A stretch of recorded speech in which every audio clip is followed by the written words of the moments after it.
Hello students, good morning. आज हमारा है fourth application of Gauss law, यानी कि जो थ्री एप्लीकेशंस हम कर चुके गाउस लॉ के, अब है फोर्थ एप्लीकेशन। ये एप्लीकेशन है फोर्थ नंबर का है। Electric field intensity due to infinitely charge spherical shell. Spherical shell क्या है कि वो होलो स्फेयर है, यानी कि अंदर से वो क्या है, खोखला।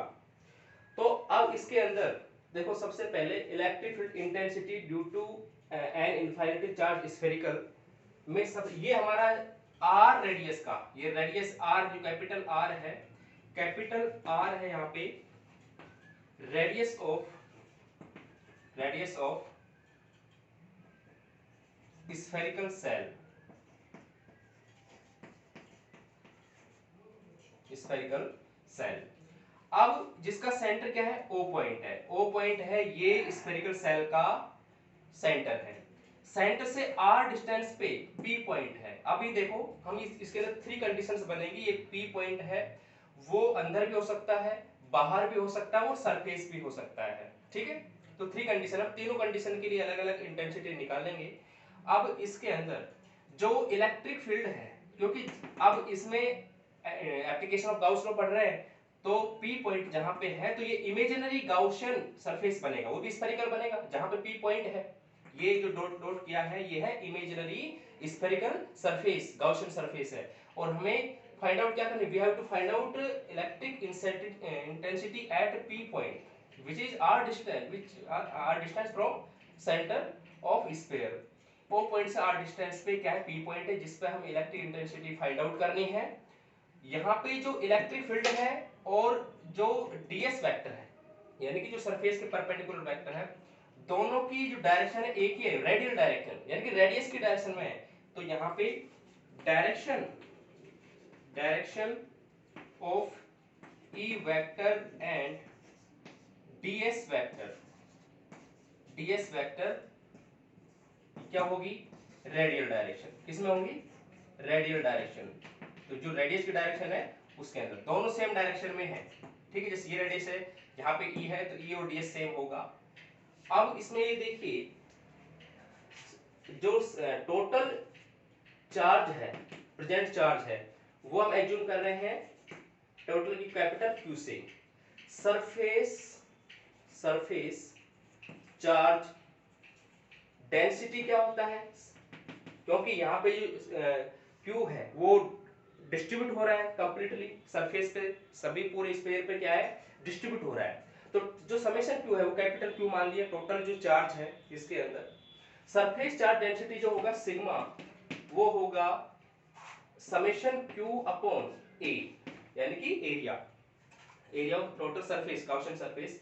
यहाँ पे समेशन Q है वो कैपिटल Q होगा, और A है, A क्या है, यहाँ पे एरिया ऑफ स्फेरिकल सेल, यानी कि टोटल सरफेस एरिया।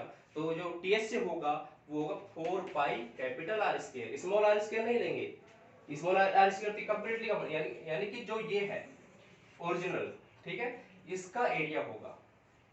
तो यहाँ पे ये इक्वेशन हो जाएगी फर्स्ट। क्या हो जाएगी, इक्वेशन फर्स्ट। अब we have to divide three conditions for finding electric field intensity, यानी कि इलेक्ट्रिक इंटेंसिटी फाइंड आउट करने के लिए हमें तीन कंडीशन लेनी पड़ेगी। क्या कंडीशन लेनी पड़ेगी, फर्स्ट कंडीशन ये है कि जो पी पॉइंट है वो आउटसाइड है सरफेस से। ठीक है, when point P is outside the surface and have distance r, और r डिस्टेंस कहां से है, फ्रॉम सेंटर, यानी कि r डिस्टेंस पे है, तो इसका मतलब आउटसाइड है, तो जो r होगा वो ग्रेटर देन होगा r से। ये कंडीशन है, small r is greater than capital R। तो अब अप्लाई अप्लाई टू एप्लीकेशन है, तो अब अप्लाई करेंगे। तो अब इसके बाद देखिए, from Gauss law, from Gauss law क्या होगा, इलेक्ट्रिक फ्लक्स क्या होती है, total electric flux integration for Gaussian surface E vector dot ds vector, E vector dot ds vector. अब E vector dot ds vector है, तो यहाँ पे ये होगा ई डीएस, ये सरफेस के लिए होगा कोस। अब यहाँ पे एंगल देखिए, मैंने इसमें लिखा है कि ई एंड डीएस ये रेडियल डायरेक्शन के अंदर है, और इसमें जो दोनों के अंदर जो थीटा होगा, तो थीटा क्या होगा यहाँ पे 0 डिग्री, तो कोस 0 डिग्री ये आ जाएगा नेक्स्ट इसमें। इसके बाद ये होगा phi equal to E ds, phi की वैल्यू क्या आ जाएगी यहाँ पे, ई और ds, integration ds, E ds आ जाएगा। इसके बाद देखो, इसके बाद इसको हम बता रहे हैं,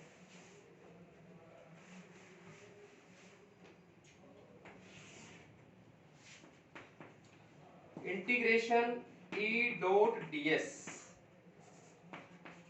ये किसके इक्वल होता है, sigma Q summation Q upon epsilon not, तो यहां हो जाएगा क्यू अपॉन एप्सिलॉन नॉट। तो फाई की वैल्यू तो कितनी आ चुकी है यहाँ पे, जैसे इक्वेशन फर्स्ट ये, तो इक्वेशन सेकंड ये हो गई, तो ई डीएस हो जाएगा। तो यहाँ पे आ गया इंटीग्रेशन ई, इंटीग्रेशन सरफेस के लिए, और ds equal to Q upon epsilon not. Since यहाँ पे ds आएगा, टोटल सरफेस जो आएगा, तो ये होगा सरफेस इस पे, तो वो कितना होगा 4 पाई आर स्क्वायर, किस पे होगा 4 पाई आर स्क्वायर, तो ये आ जाएगा 4 पाई आर स्क्वायर, क्योंकि ये है यहाँ से यहाँ तक का, ठीक है। वो तो a था, लेकिन अब हम अप्लाई तो p पॉइंट पे कर रहे हैं, तो p जो इनका जो गाउसियन सरफेस है, गाउसियन सरफेस का कितना होगा 4 पाई आर स्क्वायर, तो ये आ जाएगा ds की वैल्यू यानी कि e into 4 pi R square equal to e into यहाँ पे integration ds q upon epsilon naught, यहाँ से e की वैल्यू जो आएगी 4 पाई स्क्वायर किस में आ जाएगा, डिवाइड में, तो ये आ जाएगा q upon 4 pi R square epsilon naught, ये आ गया equation third, q upon 4 pi R square epsilon naught. अब देखिए, जैसे यहाँ पे हमने सिग्मा की value q upon 4 pi R square निकाली है, सेम इसी तरीके से इस इक्वेशन से ध्यान दो, यहाँ से एक वैल्यू और निकाल सकते हैं q अपॉन 4 पाई की, इसकी q अपॉन 4 पाई की, तो जो r स्क्वायर है ये क्या हो जाएगा क्रॉस मल्टीप्लाई, तो यहाँ पे आ जाएगा सिग्मा r स्क्वायर, तो सिग्मा r स्क्वायर की जगह क्या लिख सकते हैं, q अपॉन 4 पाई की जगह लिख सकते हैं हम सिग्मा r स्क्वायर।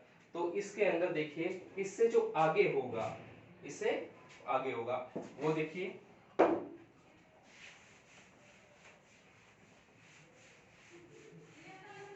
इससे जो आगे होगा वो होगा E equal to Q upon 4 pi into q upon 4 pi into R square, ये 1 अपॉन में एप्सिलॉन नॉट। अब क्यू अपॉन 4 पाई की जगह लिख देंगे सिग्मा कैपिटल आर स्क्वायर, तो ये होगा E इक्वल टू, ये आएगा sigma capital R square multiply में ये होगा, तो ये आएगा आर स्क्वायर एप्सिलॉन नॉट, ये आएगा, ठीक है।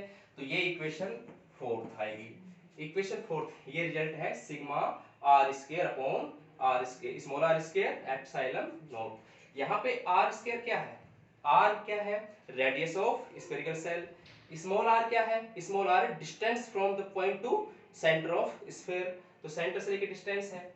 अब इसमें अप्लाई सेकंड कंडीशन करें, तो देखो सेकंड कंडीशन क्या थी, ये तो फर्स्ट कंडीशन थी, फर्स्ट कंडीशन में क्या था, जब r is greater than r यानी कि जो p पॉइंट है वो आउटसाइड है, सेकंड कंडीशन ये है, सेकंड कंडीशन ये है when r equal to r, इसका मतलब ये है तो पॉइंट p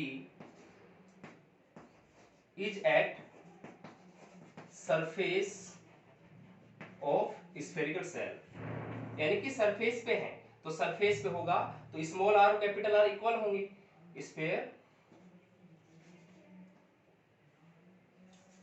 स्फेरिकल सेल। देखिए अब इसी के अंदर हम r equal to small r equal to capital R put करते हैं तो E की जो वैल्यू बनती है वो ये आगे sigma R square, small r की जगह भी कैपिटल R स्क्वायर करें तो ये कैपिटल R स्क्वायर और एप्सिलॉन नॉट, तो r स्क्वायर से r स्क्वायर कैंसिल होके ये आ गया ES। देखो ये जो निकाला था ये आउटसाइड के लिए था, ठीक है, E आउट, ये होगा ES यानी सरफेस पे, तो ये होगा सिग्मा अपॉन एप्सिलॉन नोट होगा। क्या होगा? एप्सिलॉन नोट होगा। अब देखो यहाँ पे सिग्मा अपॉन एप्सिलॉन नोट है तो यहाँ पे फिर भी आर और इस यानी कि डिपेंड करता है, यहाँ पे रेडियस ऑफ स्फेरिकल सेल पे क्या है डिपेंड करता है, प्रोपोर्शनल होगा, इसके इनवर्सली प्रोपोर्शनल होगा। जैसे जैसे पी पॉइंट जितना दूर होगा इंटेंसिटी कम रहेगी, रेडियस जितनी ज्यादा रहेगी उतना ही ज्यादा होगा। लेकिन इसके अंदर स्मॉल आर कैपिटल आर है ही नहीं, जब सरफेस पे है तो वो मैक्सिमम भी मानी जाती है, यानी कि यहाँ पे ES अपॉन यहाँ पे ये फिक्स रहेगी, इन दोनों का जो रेशियो होगा वही सरफेस यानी कि कांस्टेंट, ठीक है। अच्छा इसके बाद है थर्ड पॉइंट क्या है? थर्ड पॉइंट देखो एक बार हो गया आउटसाइड के लिए, एक सरफेस के लिए होगा, थर्ड पॉइंट जो बचा वो है इनसाइड के लिए, यानी कि जैसे ये है, थर्ड पॉइंट डाले पहले, थर्ड पॉइंट है when r is less than r is less than का r का मतलब ये है कि यहाँ पे जो पॉइंट P है, point P inside the sphere, inside the sphere, sphere के अंदर है। जैसे ये है आपका स्फेरिकल सेल तो यहाँ पे होगा ये चार्ज है टोटल और ये O पॉइंट है। अब अंदर P पॉइंट, जैसे मान लीजिए P पॉइंट यहाँ पे है तो इसका जो इमेजिनरी गाउसियन सरफेस है वो अंदर बनेगा, अंदर की ओर। तो अब ये देखिए कि जब यहां से इलेक्ट्रिक इंटेंसिटी है, यहाँ ds वेक्टर तो ये होगा ds वेक्टर, अब इंटरनल में यानी कि जो टोटल जो चार्ज है वो आउटसाइड होगा यानी कि सरफेस पे होगा, इसका इंटरनल पार्ट में क्या होगी, चार्ज क्या है, प्रेजेंट चार्ज 0, तो यहाँ पे लिखेंगे हेयर चार्ज क्या होगा 0, प्रेजेंट चार्ज इंटरनल पार्ट में क्या हो जाएगा 0। तो गाउसियन लॉ से फाई क्या हो जाएगा, phi equal to E dot ds equal to sigma q upon epsilon naught. लेकिन यहाँ पे समेशन क्यू की वैल्यू कितनी है 0, तो ये 0 है तो 0 अपॉन एप्सिलॉन कंप्लीटली क्या हो जाएगा 0। अब देखिए E dot ds equal to कितना आ गया यहाँ पे E vector dot ds vector equal to 0। ये कब होता है, डॉट प्रोडक्ट कब 0 होता है, जब वे दोनों म्यूचुअली परपेंडिकुलर हो, दो वेक्टर परपेंडिकुलर हो तो ही तो होता है। लेकिन यहाँ पे देखिए परपेंडिकुलर तो है नहीं, दोनों की डायरेक्शन सेम है, थीटा यानी कि डायरेक्शन सेम है तो थीटा 90 डिग्री तो है नहीं, परपेंडिकुलर तो है नहीं। इसका मतलब क्या, देखो ds वेक्टर भी जो ds है यहाँ पे ds ये भी 0 के इक्वल नहीं है, ठीक है, और कंप्लीटली दोनों का मल्टीप्लाई 0 है तो डॉट प्रोडक्ट करें तो ये आ जाएगा e ds इक्वल टू 0, तो ds 0 है नहीं, इसका मतलब क्या है e की वैल्यू 0 है। In magnitude of electric intensity ये क्या है यहाँ पे 0 है।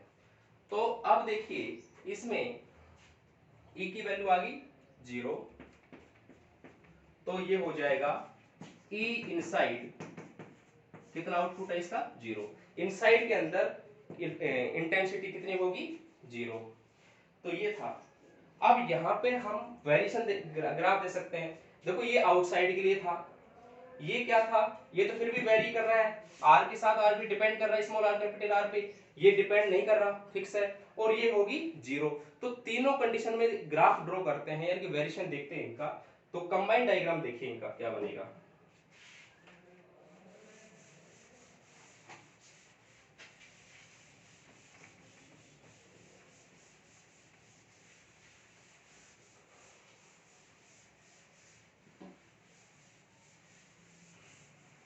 कंबाइंड डायग्राम देखिए, जैसे इधर ले लिया हमने इलेक्ट्रिक फील्ड इंटेंसिटी इस साइड, इस एक्सिस में जैसे पॉइंट ये है first point, second point, third point. First point जैसे ये है कि R is less than R, R is less than R, इसका मतलब क्या है, इन यानी कि E इन जो होगी वो तो जीरो है, तो वो तो आएगा जीरो के बराबर। जैसे ये O है, जीरो है पॉइंट, तो ये तो जीरो पे आएगा जहां तक ये है। लेकिन इस पॉइंट पे जैसे हमने माना कि R equal to capital R, इसका मतलब सरफेस पे आ गया, तो सरफेस पे तो कांस्टेंट रहेगी जितनी वैल्यू है। जैसे मान लीजिए ये वैल्यू है, तो यहाँ पे ES है, तो EN तो यहीं पे है, यहाँ पे स्टार्ट हुई EN, वो तो जीरो ही थी। EN इक्वल टू क्या है, जीरो, वो तो यहीं पे है, यहां तक जीरो रहेगी, जहां तक R is less than R होगा वहां तक जीरो रहेगी इंटेंसिटी।